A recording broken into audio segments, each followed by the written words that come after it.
Hello, everybody. Happy Friday and welcome to our second Wheelhouse talk of the academic year. For those of you that I have not had the privilege of meeting, my name is Grace Tummel, and I serve as the program manager for the Cook Leadership Academy here at the Hallenstein Center for Presidential Studies at Grand Valley State University.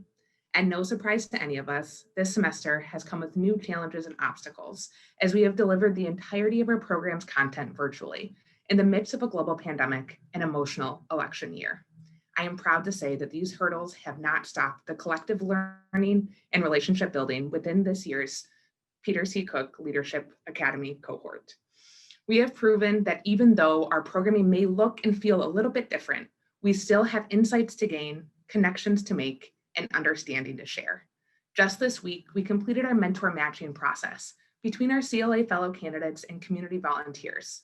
With this new virtual platform, our students are able to make lasting personal and professional relationships with our mentors who spread from right here in Grand Rapids to across the ocean in Portugal. This afternoon, we are joined by Dr. Eva Feldman, who is coming a little bit further east in Ann Arbor, and we have participants joining from all over the world. From wherever you are this afternoon, thank you for tuning in. Our Wheelhouse Talk speaker series allows for renowned and respected leaders to share their leadership lessons and journeys with our students and community members. Hearing from a variety of philosophies and experiences helps each of us form a better personal understanding of what leadership means. This afternoon, once introduced, Dr. Feldman will share her leadership journey with us for about 30 minutes, followed by Q&A from our audience members. Please utilize the Zoom function, the Zoom Q&A function in the Zoom toolbar to ask any questions at any point throughout this afternoon's program. Immediately following this webinar, we will be hosting a Zoom networking meeting, so please stick around if you are able. I would now like to pass the mic and the screen over to Erin Reisner, one of our Cook Leadership Academy fellow candidates and undoubtedly a future leader in the sciences. Erin will both introduce our speaker, Dr. Eva Feldman, and join back to help facilitate Q&A. Erin, go ahead and take it away.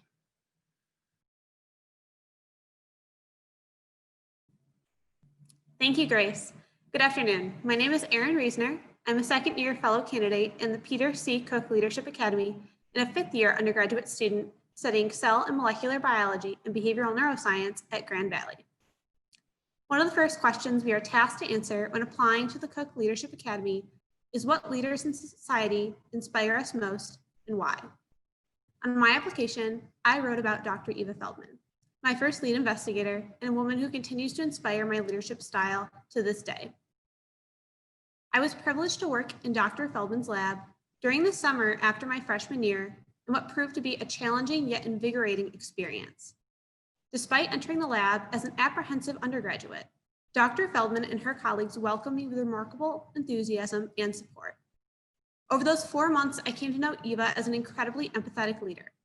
I was continually struck by her level of individual attention and genuine compassion afforded to every member of the team, including her undergraduate interns. I believe these interpersonal qualities are largely why Dr. Feldman has been so successful in her role as a teacher, mentor, and leader. My research project in Eva's lab centered around a condition known as diabetic neuropathy. This is just one of many chronic neurological conditions that Dr. Feldman studies.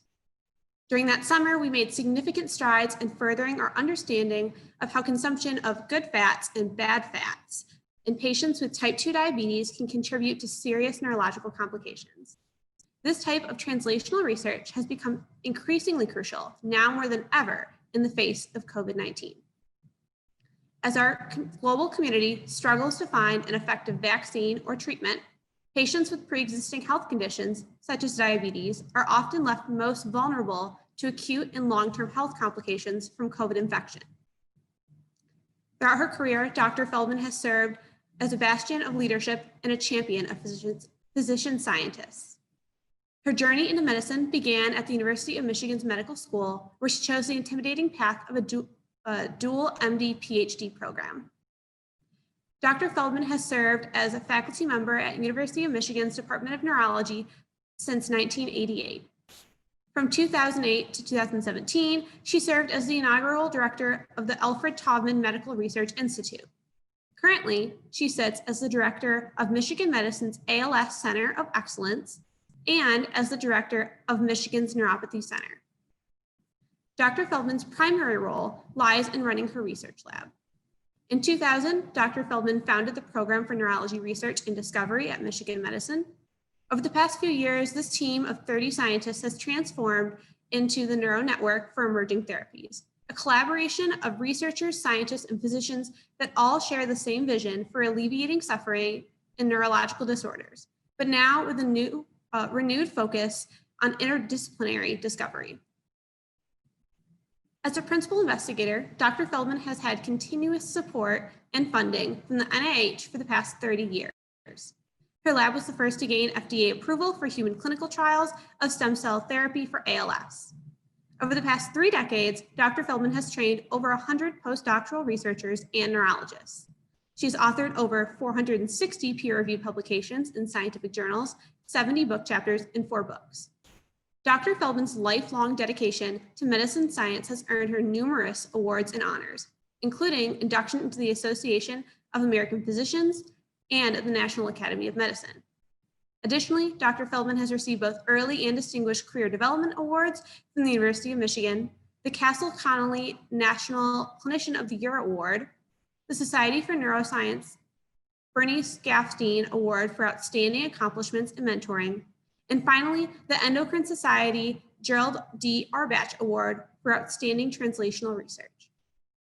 Dr. Feldman, I would like to thank you for your leadership in the field of neurology and neuroscience, your dedication to patients and their families, and your continued support and inspiration on behalf of myself and many other young scientists and future physicians under your guidance. Please join me in welcoming Dr. Eva Feldman to the virtual stage. Excellent. Can you hear me? Well, let me start by saying thank you, Erin. I tell you, I truly believe someday Erin's going to be sitting in my seat, okay? And I hope I can convince you to come east and come back to Michigan Medicine because you're really remarkable, Erin. What an honor it is for me to be here today to give this talk. And when I saw your other distinguished speakers that are speaking in this series, I'm really quite humbled to be asked by you. So thank you so much. I'd also like to start by a special thank you to 2 of my staff members, Shoshana Fishoff and Matt Trevor, for helping me with the slide design and helpful suggestions for this talk. So I'm a big fan of Eleanor Roosevelt, and she said, a good leader inspires people to have confidence in the leader. A great leader inspires people to have confidence in themselves. It's such a wonderful tenet. What I'd like to do today is tell you my story of being a clinician scientist and the principles that I have used to get from where I started to where I am today. And then I really look forward to discussing them with you once I've outlined them for you. And so the beginning of my journey was I got a bachelor's degree and then I went on to get a master's degree. I couldn't decide if I wanted to be a scientist solely or both a clinician and a scientist. And then, as Erin said, I decided to pull the trigger and get both a PhD and MD at the University of Michigan. Went and did my residency in neurology at Johns Hopkins, and then came back to be a fellow here at Michigan Medicine. And that's when an interesting occurrence happened. I was offered a job here at Michigan Medicine, which at the time was only called, but was known as the University of Michigan Medical Center, if I could find a mentor, someone who would take me on. Well, this is where my journey began. Here I am in finishing my fellowship, actually the month I finished my fellowship. And as you can see, I had 3 young children, and right when I was tasked to find my mentor, my babysitter quit. Now I had 2 weeks off at the end of my fellowship before I was going to start some job. So I got matching outfits for those 3 little rascals that you see, and even for myself, as in the day when matching was quite a big thing. And I made a list of 9 people who I thought would want to be my mentor, and I would guarantee them that I would work very hard as an MD, PhD. I had a scientific plan, and I would move everything forward. Well, we would get, and at the time, I was living in Birmingham, Michigan. So I had a list. I would get the children dressed myself. We'd drive from Birmingham, Michigan, the hour drive to Ann Arbor. We'd present ourselves. I'd have my CV printed out, and person after person after person looked at me, smiled, very polite, but said no, thank you. Now, I'm sure that, the 3 children were relatively daunting, although my CV and my credentials were quite good, but it didn't matter. There was only one person left on the list, and I was told it looked like he wasn't going to be able to see me. So I really had only a few weeks to figure out what I was going to do with my life and my career. And then the phone rings. This is pre-cell phone, right? I pick it up, and Dr. Green can see you, Dr. Feldman, if you get here in an hour and a half. So it was in the morning. I was still wearing sweats and one of my husband's old shirts. My daughter Laurel here had always visioned herself being a ballerina. She was in a ballerina costume. Scott was in his Superman pajamas, and Johnny was actually wearing his sister's old pajamas. I thought, well, I have nothing to lose because getting dressed up really never helped. So, and I pulled my hair back in a ponytail and threw them all in the car. And as we're driving, my daughter, who's sitting in the front seat, says, Mommy, I don't think these people like us very much. I think I'm going to do them a dance when I get there. I said, oh, honey, it's all right, darling. You don't really need to dance.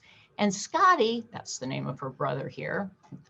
Scotty, you know how to fly. Oh, yes, I hear from the back seat. I'll be Superman. I said, now really, team, we don't really need to be a ballerina and Superman. It'll be okay. And then the baby started fussing. And so I said, Scotty, give the baby some bottle. And I look in the back and Scott's got the bottle just stuffed into the baby's mouth. The baby's named Johnny. So we're quite, I would say, a cast of characters. And I walk into Dr. Green's office. I had a printed out CV. And the minute I walk in, Laurel starts to do PAs, and, starts twirling around.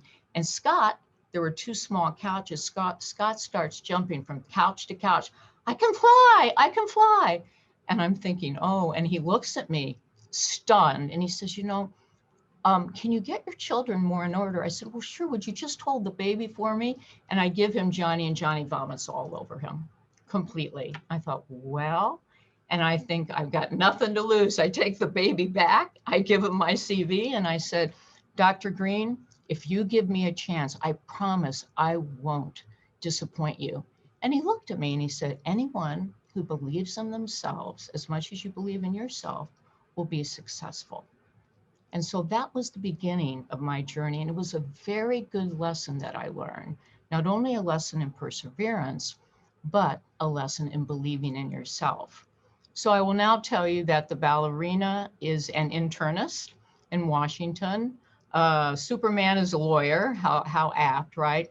And the baby is finishing his residency in Chicago. So, simple tenets: believe in yourself and your goals. And if you do not believe in yourself, it's clear no one else will believe in you.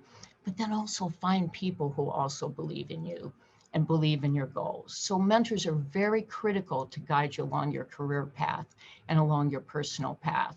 And this I thought you'd find interesting. This is about 2 months later. I gave my very first presentation. And you can't see the 3 little rugrats who are lined up cheering me on.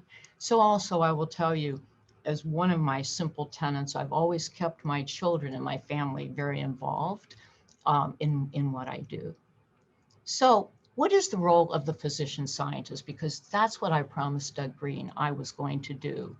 So what a physician scientist is someone who sees patients, which I do all day, every Tuesday.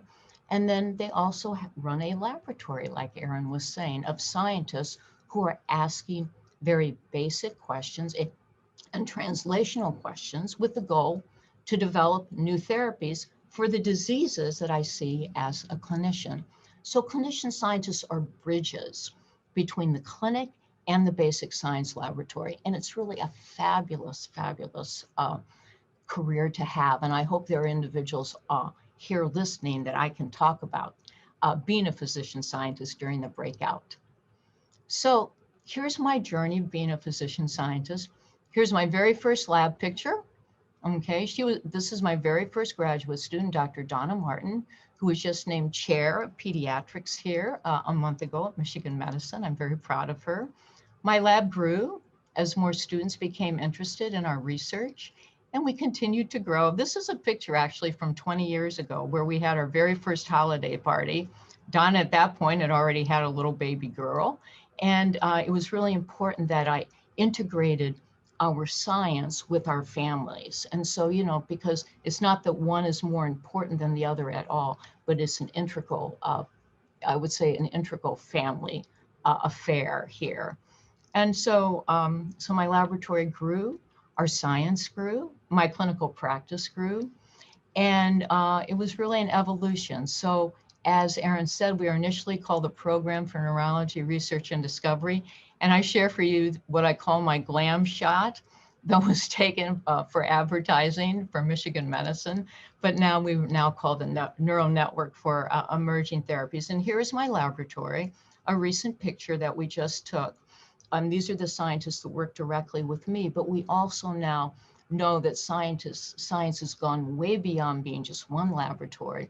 So we are partner with many other colleagues throughout the university and are very excited to be doing that. So what is our principles? So there are 7 that I have used, and I'm going to go over each of them. And rather than talk about them now and read them, let's just start. And let's start with number 1, which is be proactive. So what does it mean to be proactive versus reactive? So, you know, when you're reactive, you blame other people or circumstances for obstacles or problems. And being proactive means that you really need to take responsibility for every aspect of your life. So, you know, we have the power to choose our response to a situation. So you can like say, oh, it's just too much. Or you can say, well, I'm going to try to be proactive and I will be able to gauge my own response to this situation. And so highly effective people make the decision to improve their lives through things that they can influence rather than simply by reacting to external forces. And so when faced with a problem, you know, you need to find the initiative to find the solution. So here's an example from my own career. So I very much in the early 2000s wanted to do stem cell research for neurologic diseases. And there was a law in the state of Michigan prohibiting stem cell research. So that we took that actually a group to the legislature, and it was voted, and it was again voted down that there could be no stem cell research. So with a lot of sweat equity, we developed a constitutional amendment that was actually passed by the people of Michigan in 2008, allowing us to create stem cell lines here in the state of Michigan. We are only one of 3 states who could not do this research. So, you know, rather than being reactive and wringing our hands, we were proactive. And it's really been quite wonderful what's happened.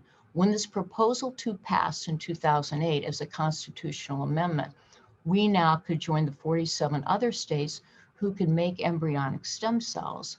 And what this is that blastocysts are human embryos on day 5 of development. Now, usually during in vitro fertilization, you know, certain, of course, embryos are implanted into the woman, but the other embryos are usually simply discarded. Some are frozen, but most are called what's wasted. What this law allowed people to do is if they wanted to donate their unused embryos after in vitro fertilization, we could create embryonic stem cell lines. And so here on day 5, what we did was take and here's what's known as the intercell mass, and it's this intercell mass that allows you to create these lines. So here in our laboratory, here's then a human blastocyst that was donated to us. And the in vitro fertilization, I will tell you, was successful, and the woman had two wonderful daughters. And so here we see us using a laser to isolate the blastocyst, the inner cell mass. And so here we have the inner cell mass, and then this is dispersed, and these are all known as embryoid bodies. There are tens of thousands of embryonic stem cells in each of these that are then dispersed. And these actually create lines that are really eternal and can then be used in multiple different areas. It's allowed us to understand basic human biology. We have cured now many diseases because of understanding this. New cures for cancer. We can now engineer new tissues and organs. We can do cellular replacement as an ALS, something Erin mentioned that I'm very passionate about. And as we engage in research, even novel uses for stem cells in health and disease will emerge. So, you know, we were very proactive, and it's allowed us to take these beautiful stem cells and really transform many aspects of medicine. So here is a stem cell, an embryonic stem cell. Here's a squamous stem cell. We now know that many cancers actually come from stem cells because of the work done here. So this is a squamous cell cancer stem cell. We now know that breast cancer has been unraveled because of our work, not our work, but the work of our cancer biologists here, because of stem cells. And these are breast cancer stem cells that you are seeing. And we can now, with embryonic stem cells, engineer new tissue. This is an ear, and this is actually the workings of an inner ear. So it's really quite a new frontier. And tissue engineering definitely meets bioengineering. So what we have done here, and this is work we have done, is that this is a fibril, and what we can do is put stem cells and then create them so they become nerve cells or neurons. And here are axons or nerves growing in these fibers that can then be transplanted to actually allow new conductivity and new nerves. And finally, we can also take stem cells and turn them into nerve cells or neurons, as shown here, for transplantation in diseases. So remember this in your career. Be proactive. Don't let an obstacle stop what your dream is. And on that note, when you take the initiative, you aggressively seek new ideas. Don't let a negative environment affect your behavior and decisions. And remember to work on things that you can do something about and that you care about. Begin with the end in mind. So why was I so proactive? Why did I so much want to do the story that you just heard? Well, I have my long and short-term goals. And I really think that for each of you to be successful, each young person on this call to be successful, you need to set goals, okay? What are your true north principles that will help guide your daily life? So create a clear vision of direction and destination to help you in attaining your goal. So you can have a near-term goal. What are your professional goals? And then what are your long-term goals for your entire career? So for me, I'd set my goals. And I really do think vision and statements are important, but make sure you're true to you, not to your, all the people around you, but it's to what you want to do. So I want to accelerate scientific discovery to alleviate suffering and neurologic diseases. And I want to do it with a multidisciplinary team.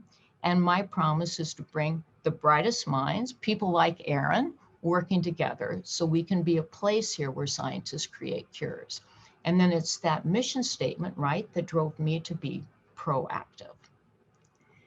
Importantly, put first things first. So you've got your mission statement, and it's important that you identify the key roles that you value in life, and then make time for each of them. And I would tell you to continually review and prioritize your goals based on your mission.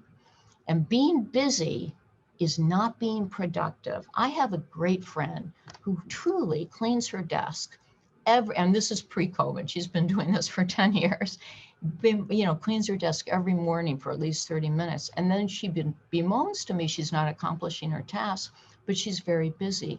But again, that's not being productive towards her mission.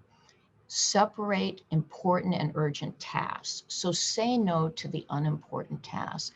Whether you are 16 on this call or you are 60 years old, you're asked to do unimportant tasks that you can politely say no to. And also, don't engage in tasks, that aren't important to your mission. So I've always said, every towel doesn't have to be folded perfectly. And I only wish that my children were raised in the age of like the socks don't match, and that's cool because my kids never had matching socks. So, so just put your first things of your goal and mission first. And your definition of important will change over time. It clearly will. Mine has. Mine has grown. And I'm sure in some time in my career, it will get smaller, but put first things first. And so you can do a time management matrix. And this comes from Stephen Covey. And I think this is one of the most helpful hints I ever got. And I have this time management matrix. And you divide your tasks into urgent and not urgent, but what is really important to you based again on your goals and your mission versus what is not important. So for me, you can see what I consider to be urgent and important tasks. And if they're on my plate, I need to do them now. And these are the tasks that are not urgent, but very important to me. And then there are those tasks that are not important and not urgent. And you should spend very little of your time in this quadrant. Okay, gossiping, complaining, playing games on your computer instead of actually trying to reach your mission. So that's, I think, important to try to stay out of quadrant 4, I call it. And these are urgent, but really not important. So this is my friend who believes that she needs to clean her desk. She finds that a very urgent call, but it's not important. And so, many interruptions, some meetings, some seminars, not this one, but some, much email. So please learn to prioritize, okay? And you then really need to plan your activities. So identify your important role based on your mission statement, and then identify the role you will play in a weekly plan. And then identify items on that plan, okay, that will support your personal mission, and then don't do items that do not support your personal mission. You need to delegate or delete those items. And you really should ask every day when you look at your to-do list, how are your daily activities getting you towards what you want to do? And I'm a big believer in time management courses. I mean, everybody has different time management approaches and skills. Listen and be receptive and take advice and pick the time management, mode or venue that's best for you. But it's essential as you're doing it. Besides my piece of advice, always believe in yourself. My second, I think, biggest piece of advice is find the best time management strategy for you so that you can reach your mission, you can reach your goal, and you can be proactive. Finally, not finally, but this is a great one. It's really think win-win. It's really the principle of mutual benefit. And so you identify with colleagues issues and results that would constitute a fully acceptable solution for everyone. And you make everyone involved in the decision feel good about the decision and committed to the plan of action. And that's really important. And so, you can call it consensus. And I'm a very big fan of building consensus. And I think when you build consensus as a leader, you have a team that wants to work with you. But remember, every person on your team is equally important as the next person. Everyone, I really do think a good team has a level playing field to reach consensus and to think win-win. Now, here is a group of they're not all so young anymore, people that I've been their mentor. They're either neurologists or endocrinologists, and I mentored each of them. These are all past fellows, and they've all now gone on to academic careers and are very, very successful in their own right. And for me, it was very important to work with them, think win-win, and then really promote them. So it's important as you become senior, if there's any senior people on the calls, to make sure that, you can't be jealous or envious of your young people as they're coming up and growing and thriving, but rather you've got to be the president of their fan club. You've got to be the person that's promoting their movie so they win the Academy Award as the leading star. So, it takes integrity, maturity, abundant mentality to help them. But I really do think there's enough success for everyone.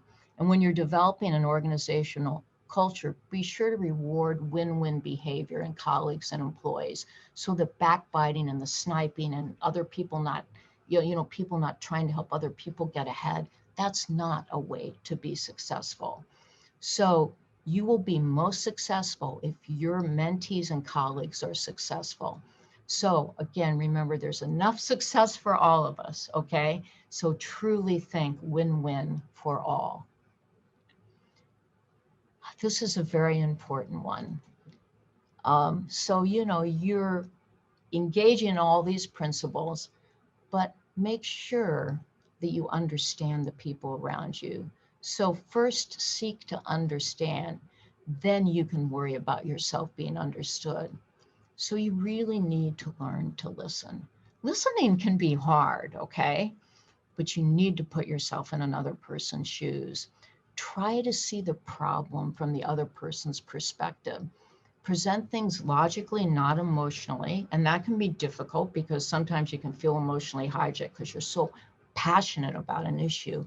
And a person sitting across from you is so equally passionate in an opposite direction. But try to put yourself in that person's shoes and listen. Be credible, empathetic, and logical.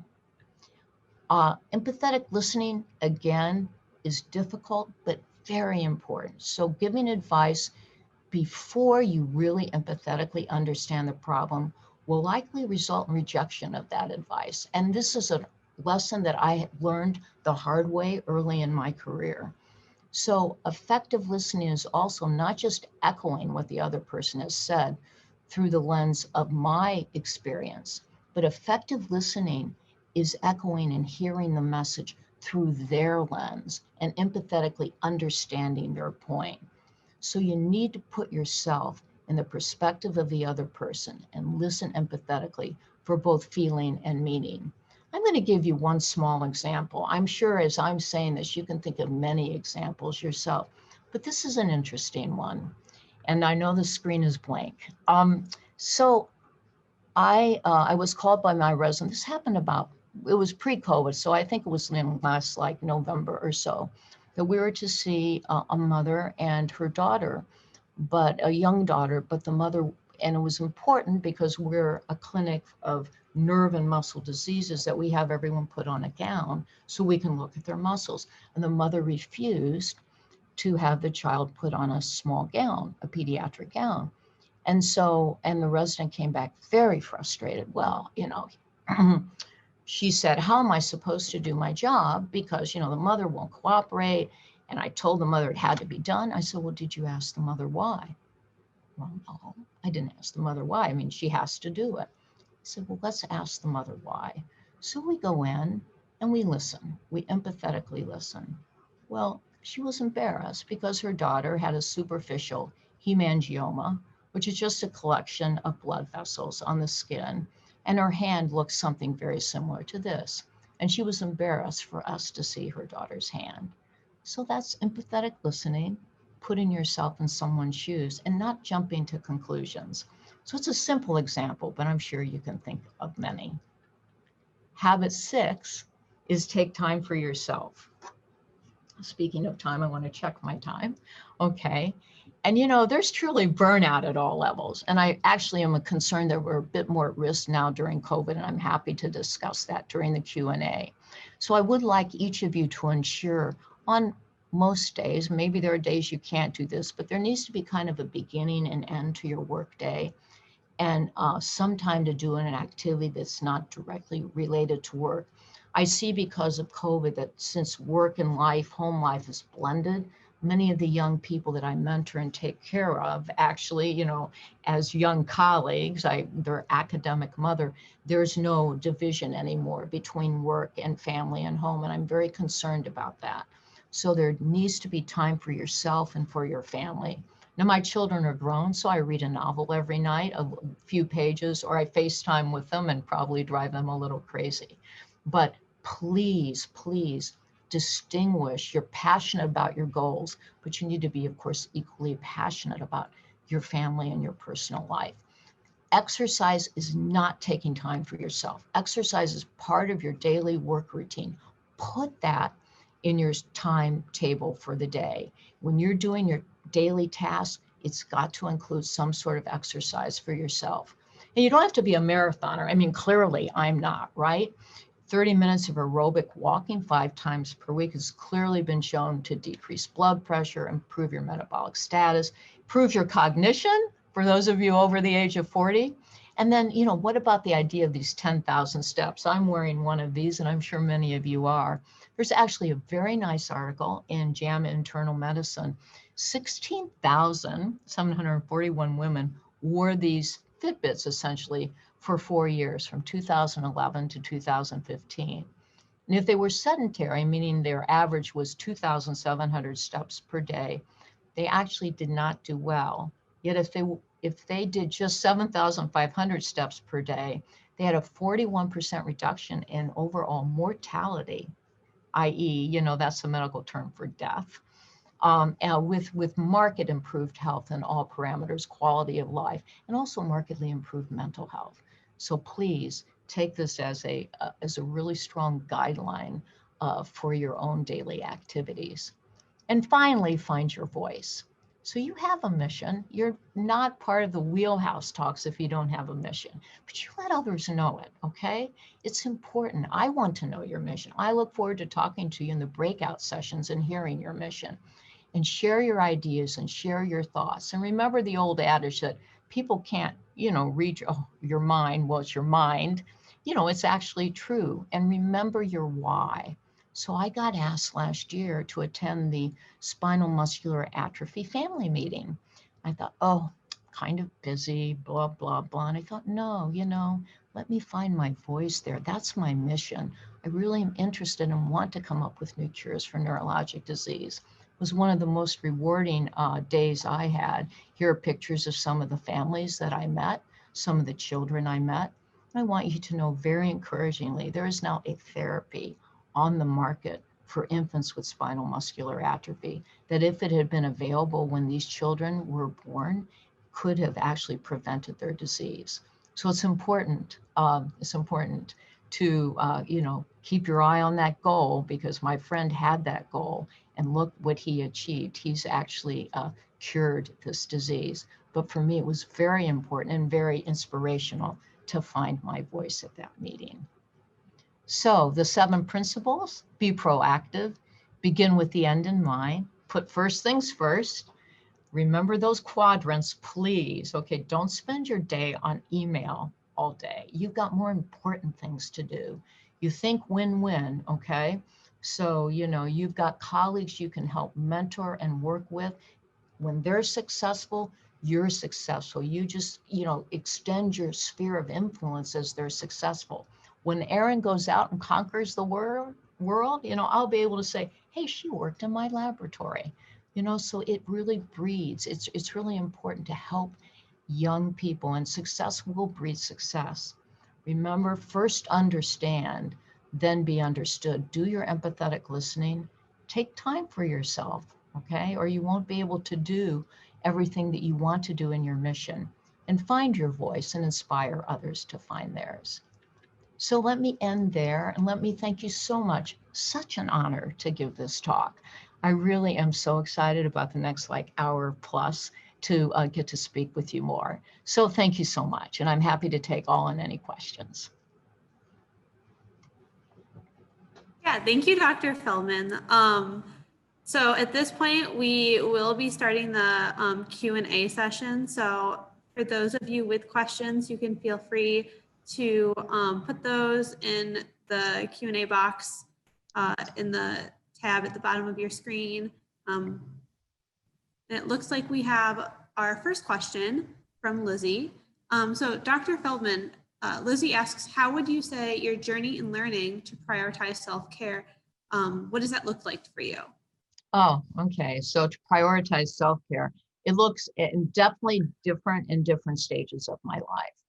So when I had 3 small children and was working full time, I think that my self-care was more mental self-care in terms of making sure that I took, optimal care of my children. So what I would do actually is get up at 4 a.m.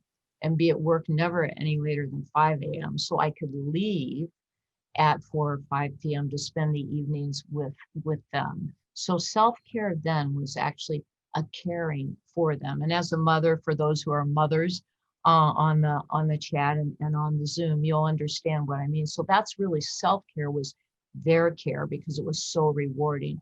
Then as they got older, then what I did, and I always did exercise. I want you to know, I mean, exercise could be pushing the stroller back and forth or running laps with my two boys to get them to behave. But I always did try to incorporate exercise.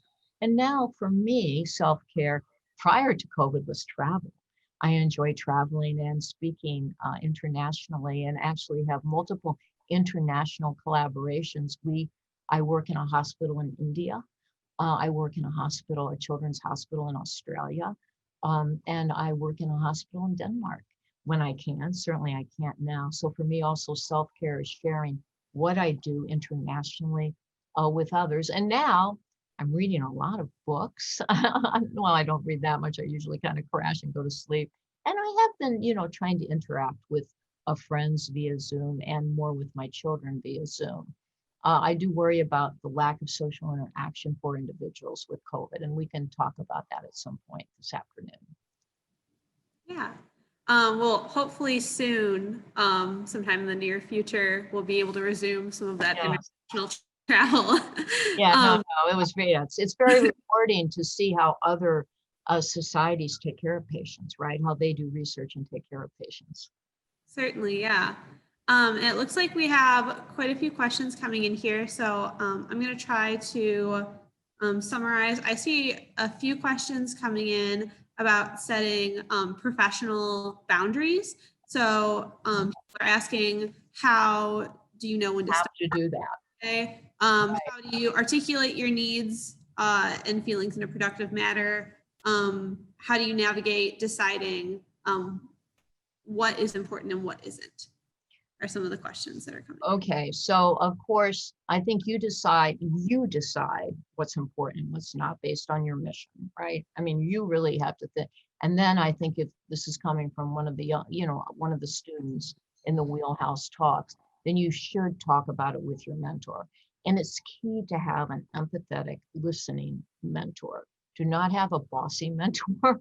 Don't have a mentor that's not going to be, you're, again, the president of your fan club, your champion. So talk to that person. Okay, so you understand what are the clear goals, and then you have to set limits. Because if you don't, particularly currently, I see that people, well, I can continue to work for another hour or 2 or 3, and I started at 8 a.m. and I'm still working at 8 p.m. It's not productive or healthy, neither physically or mentally. So then, but you are the one, you have to be proactive, right?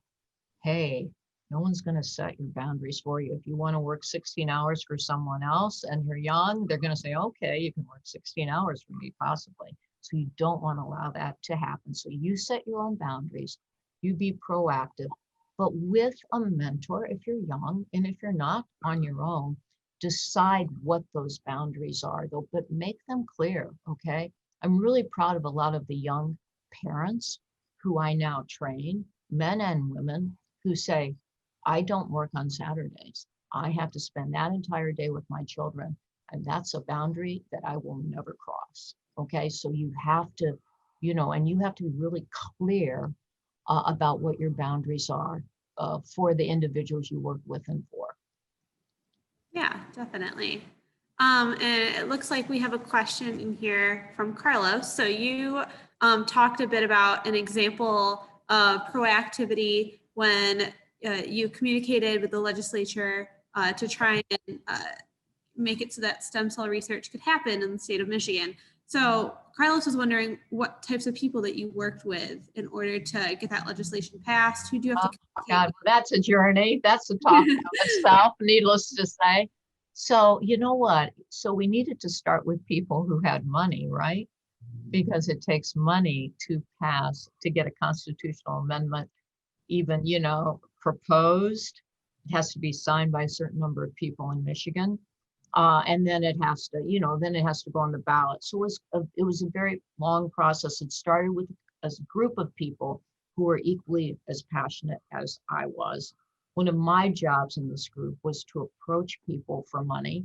So Alfred Taubman, and you heard I was the inaugural director of the Taubman Institute, was actually, I'm very fortunate to tell you that he was my very close friend.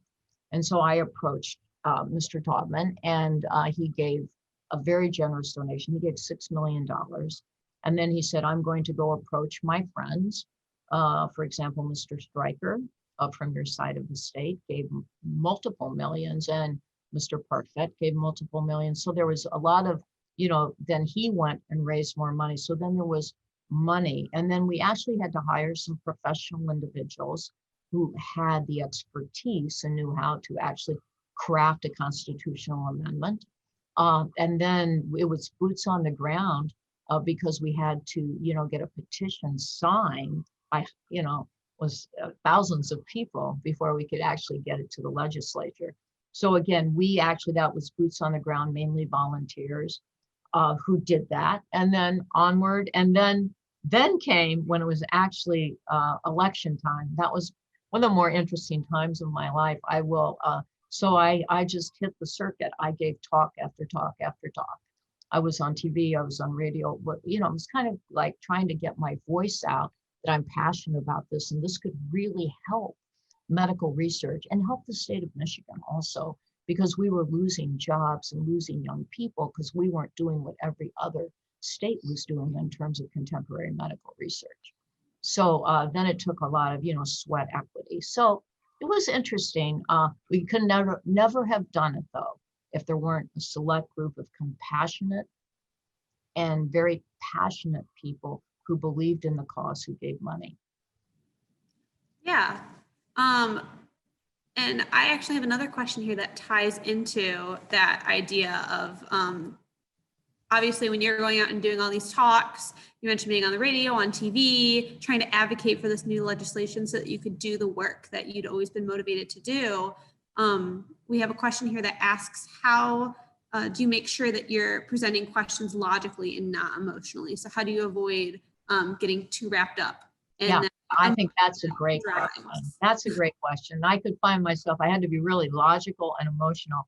On the outside, I was, but I think sometimes on the inside, you have to take a breath. And I certainly did. Like during that time, there were emotional times, particularly then, but there still are all the time. And a couple other tenets that I always tell the people who work with me is this, for us, this is the business of science. So we're in the business of science. And I ask people, don't take things personally. So if, for example, someone does an experiment and they do it incorrectly, it's a business also. So I have to go and say, you haven't done that correctly. I'm not saying I don't like you or you're a bad person. It's a business, it's in that way. So I think it's hard. I think it's important. Sometimes, to be frank, sometimes women take things more personally than men. And I think that's kind of our culture, how we were socialized when we were growing up. Maybe more my generation than the younger generation, but it's not personal. So you have to learn that it's not personal, it's business. That's extremely important. And when you feel it's personal and you feel emotional, you really do have to contain that because it gets you absolutely nowhere. You cannot take anything personally. You really, truly can't. And you have to learn. I have these, how I like Eleanor Roosevelt. I started with her. I actually had a slide of her 8 suggestions to be tough, but I didn't have enough time. But one of them is, I'm reading it because I have it actually still up on my wall. And that is, if you're willing to be a leader, you need to stand out and be shot at. And every person in public life needs to develop skin as tough as rhinoceros hide. So you just have to be tough in that way and not be personal. Yeah. Well, that actually ties into one of our other questions as well. So at the Cook Leadership Academy, we have different tenets that we focus on, much like how you discussed the different tenets that you follow throughout your career. And so one of the things we're trying to work on this year is exploring how to confront ambiguity and how to respond to ambiguity. So somebody asked the question, do you have any advice for those that are currently working on navigating the ambiguity of the pandemic, specifically in regards to remaining proactive and seeking out new opportunities? Okay, so let me understand this question a little more. What, Erin, do you think, what do you mean by ambiguity? So I can answer this correctly. Yeah, so I guess I would interpret it as right now, clearly in COVID, there's a lot happening. Very quickly, we don't know everything. We're seeing science happen live, right? We're Right, sure are. things are changing constantly, Right. expectations, and it's hard to plan for things. So I think for young professionals especially, and I'm sure individuals of all ages, it can be discouraging and it can be difficult to plan ahead. Yeah, I fully agree. And I don't think there's a couple of things I've been thinking about lately, and I'm going to do I'm going to actually chair a panel on October 21st about this in the Bloomfield Hills area. You know, we may need to accept that this is the year of COVID, and maybe this is the year and a half, like the 18 months of COVID, and that some of what I've discussed, I still think we need to, believe and adhere to. But for example, to really be able to, in the nitty gritty, plan out your next year is much more difficult, isn't it? Think of the moms who maybe are on the phone who are actually doing virtual learning for their first grader from home, right? So, I mean, so this is the year of COVID, and I think probably there's going to need to be some acceptance that this is a one-off year. And it's very difficult, I think, for young people. I am concerned that this is almost, I don't want to say it's a lost year because it's not, because virtual networking has really allowed us, as Grace said, to like someone's being mentored by someone in Portugal. So that's fabulous. But there is going to be ambiguity. I think we need to accept the ambiguity, okay, which is really difficult because probably if you're on part of the Wheelhouse talks and the Wheelhouse and the Cook Academy, you don't like ambiguity. You're going to have to accept ambiguity and try to maneuver and navigate it to the best of your ability. And I would not be tough on yourself during this time.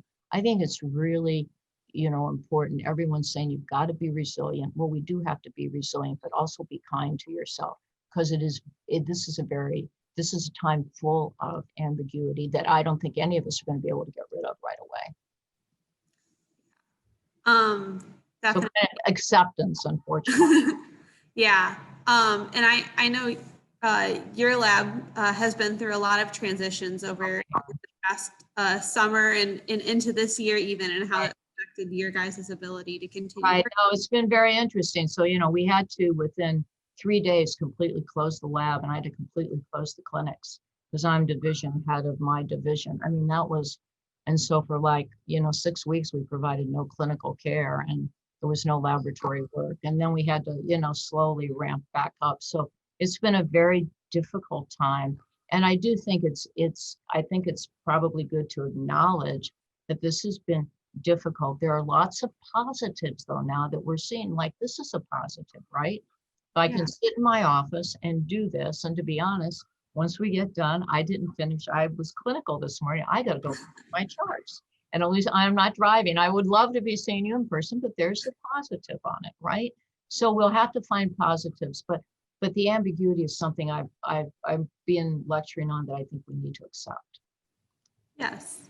And I do think we only have time for one more question. There are lots of great questions I see in here, but I think most of these we can probably address in the breakout sessions afterwards. Okay, great. Questions. Dr. Feldman will be available. But one thing I do want to touch on before we wrap up this Q&A session is we have a question here about upcoming projects and what you're working on right now. So I know that you've been focused on COVID lately, as that has been. Yes, we have been trying to understand. So we're focused on about 3 major things, but the latest would be that we're trying to understand why when a patient comes to us with COVID and they have diabetes, that their mortality is much higher. Again, that's frankly, their death rate, and their morbidity, meaning their long-term outcomes, are poorer. So we're trying to understand why that occurs. And we actually received a grant just this week from the National Institute of Health to